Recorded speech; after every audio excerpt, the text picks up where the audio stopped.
Sorry for that report.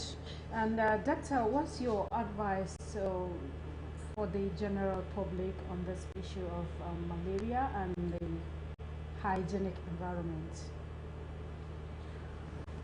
Okay, it's always said, but the can never be overemphasized. Yeah, it's true.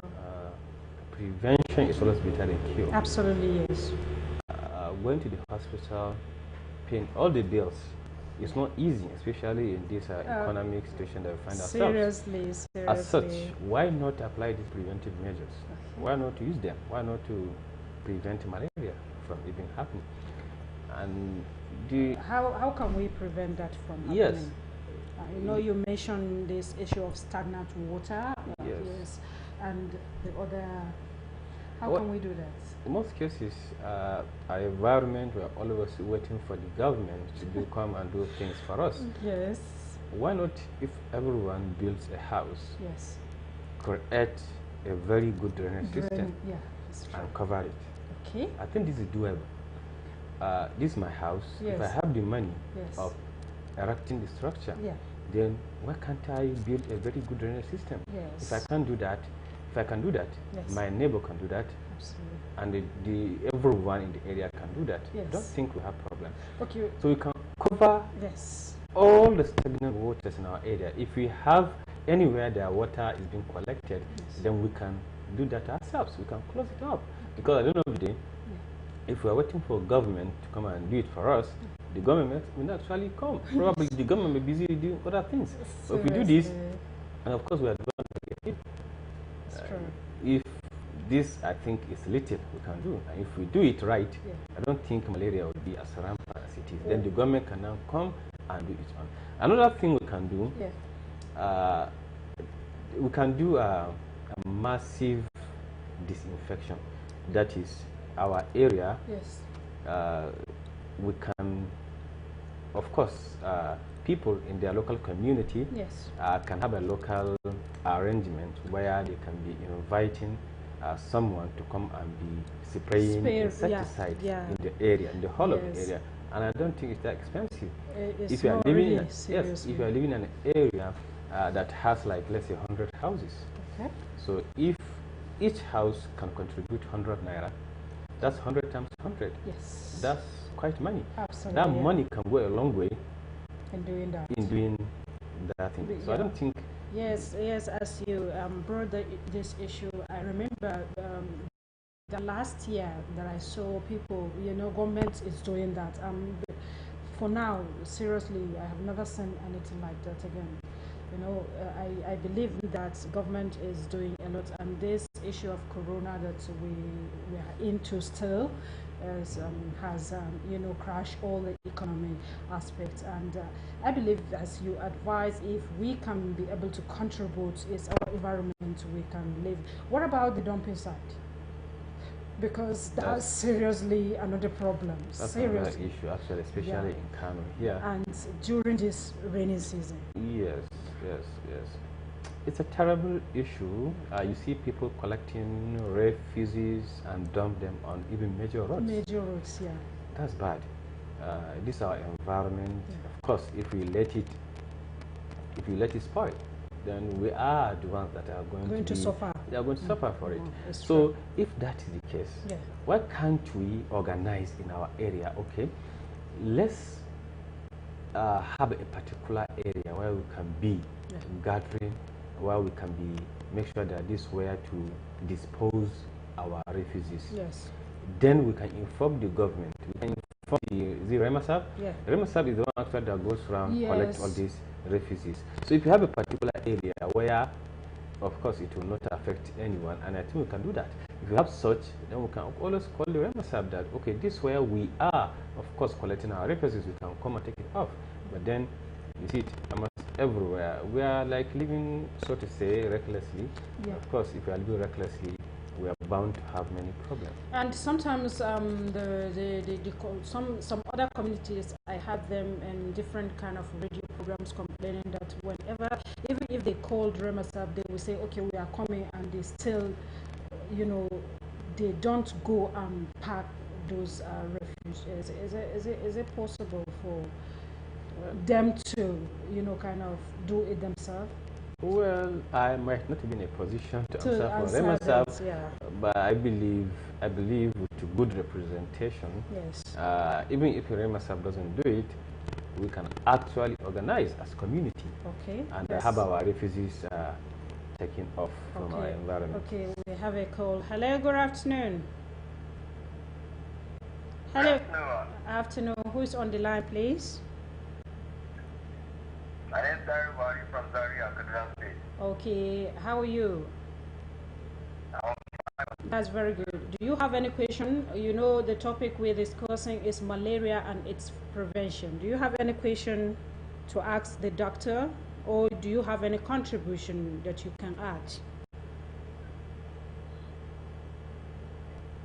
Hello? Are you there? I'm sorry. Yes, ma'am. Okay. So, for me, it's only contribution I can do now. Okay, no problem. Please go ahead. So, actually, about what you say, actually, try, and I'm welcome him to the studio. Okay, doctor. Thank you very much. Okay, go ahead, please. We are listening. All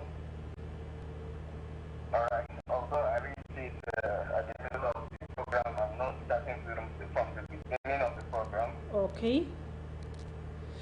We are discussing about malaria and its prevention, and he's a medical doctor.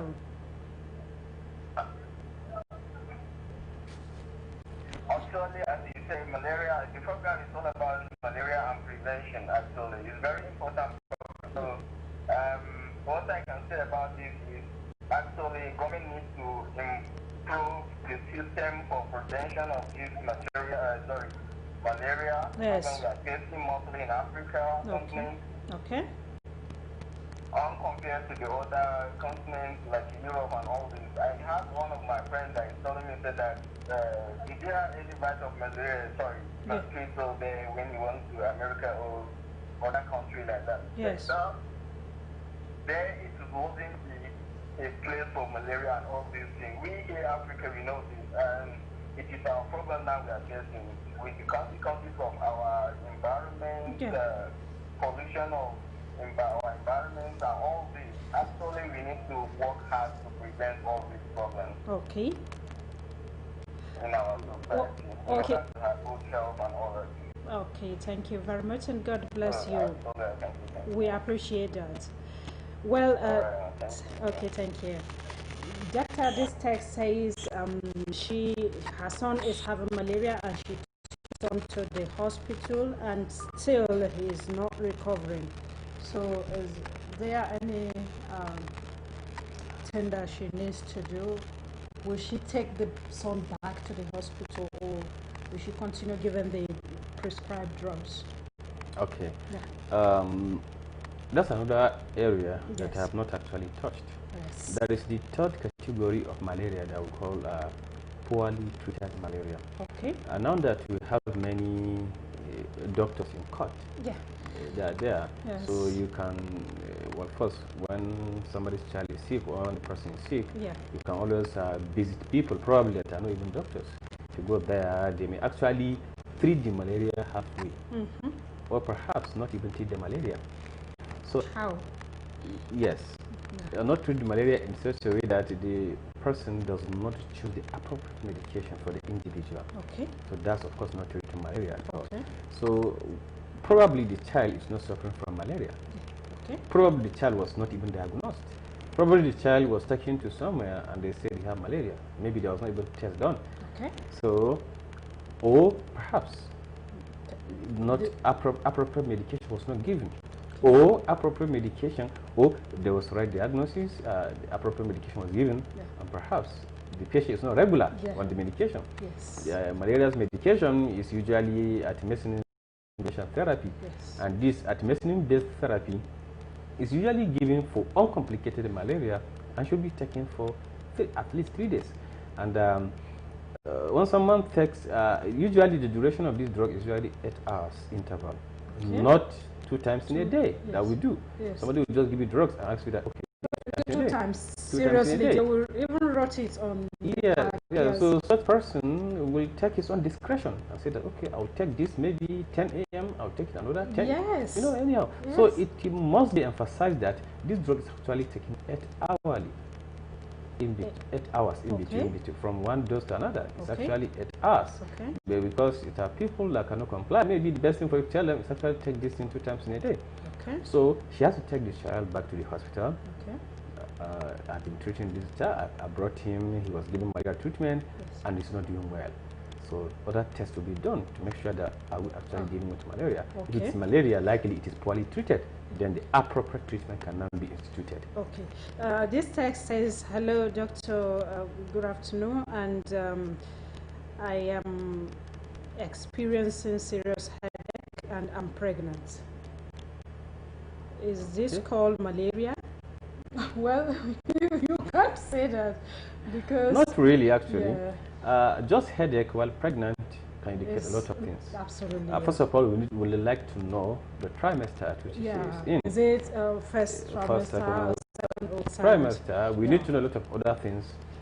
Then we need to know that she's also having fever, because malaria mostly comes with fever, except in children where it can have. Well, if you're still watching us, before we run out of the studio, you can send what the doctor requires. Are you having fever? Are you in first or second or third trimester? If you are in, please let us know before we close the program. We still have some minutes to run out of the studio. If you want to call in to join the conversation, you can call 090 104949 23. Well, text message 070 5726 5956. Doctor, is it possible for me when I, have this issue of malaria, have fever in the morning, fever in the night? Is there signs and symptoms of malaria? Sometimes you will come across somebody that is saying, oh, I experienced feverish in the night. I was very cold and, shaking. But in the morning, you will wake up normal. Is there sign and symptoms of malaria? Yes, it's actually part of it. That's why earlier I said the fever in malaria is actually a paroxysm. That it comes and goes, or we can say it's it exhibits what is called intermittency. It comes in the morning, depending on the species. But the commonest species we have is falciparum, and it's usually a paroxysm. It comes usually, some will tell you that it's around evening that he has a fever, and by morning it's gone. It's gone, it's true. It comes back in the evening. So that's the paroxysm we're talking about. When you have such, that's an indication probably it's malaria. But it is not enough to say that it is malaria. You have to go and seek help. This is actually malaria. Of course, nowadays there are many diseases around. So you don't begin to treat malaria, only malaria. Or the person can even have many other diseases at the same time. Somebody can have malaria. At the same time, that person can have meningitis, can have pneumonia, can have a lot of other things. So if the person is treating malaria, he might get some relief, but that does not mean it's only malaria that is wrong with him. So it's always better to go to the hospital, get diagnosed, and get appropriate treatment. She sent the text. She says it's second trimester, and she's always having fever. So you see, well, it might not be actually possible for us to treat her here. It's true. A pregnant lady, there are a lot of other questions that we need to ask. Pregnant lady in second trimester, it could be anything. It could be urinary tract infection. It's also very common. The second trimester. Yes. So urinary tract infection, malaria, or a lot of other infection could be there. But it's possible that also she might be hypertensive. You can never tell. Anything can happen. So this cannot be done here. It has to be at consulting room, where a lot of questions are asked, and of course a lot of examination investigation are done before we. That means she has to go to the hospital. Well, I hope you're listening and you're watching the doctor. He says you have to go to the hospital. You cannot be treated here by asking, sending text messages. Well, You have some like 2 minutes. If you can catch up, just send your text message through the text message number, and you can call directly to join the conversation in just 2 minutes. Well, Doctor, do you have any message to the government for this issue of malaria? Because yes, I do. Okay. Malaria was at a point problem Absolutely. in the Europe, Okay. but they did something, Okay. which of course today, if you travel to Europe and America, That's true. there is nothing like malaria. Not at all. What did they do? They actually stood up and went against it, and today they don't have it. Why can't we do the same? There should be law